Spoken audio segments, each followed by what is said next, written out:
So I got this book. You got a book? You read?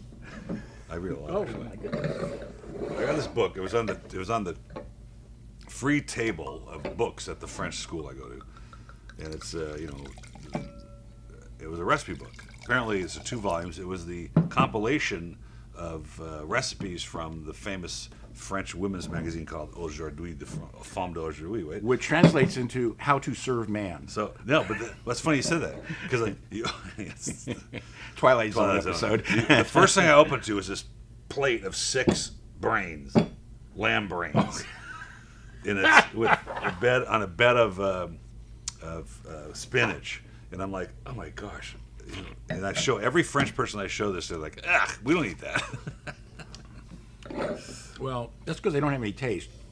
Now, we're going to have several wines from Mecedora coming up, and of course, I'd never heard of them.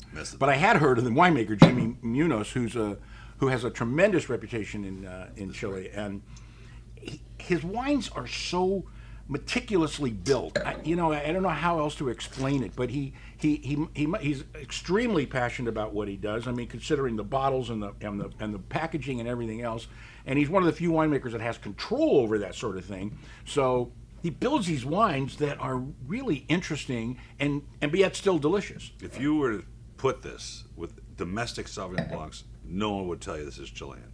Well, nobody tell you what it is because it's so different, But it doesn't carry any, just like that Awning Estate, which is a different winery completely.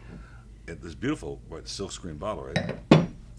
We're very fortunate to get these wines. They're heavy glass, silkscreen bottle, very expensive package, through a vendor that we know well, and he wanted to expose this to us. So we have 3 or 4 of their varietals. I didn't buy all of them. I didn't like all of them. So we bought, I think, the Carmenere and the Merlot. Do you know what this tastes like, though? This tastes like the Sauvignon Blanc from the Loire that doesn't come from Sancerre Puy. You're right.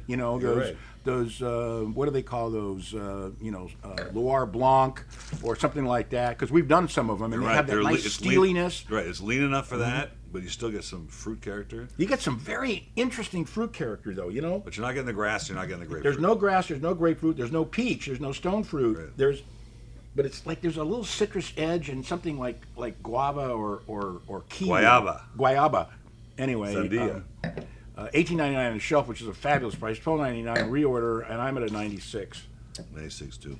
96.2? 0.2. 0.2. Yeah. Okay. That's really fun. Delicious one. I'd love this with I shellfish. haven't tasted it for a few months. With raw oysters. Shellfish.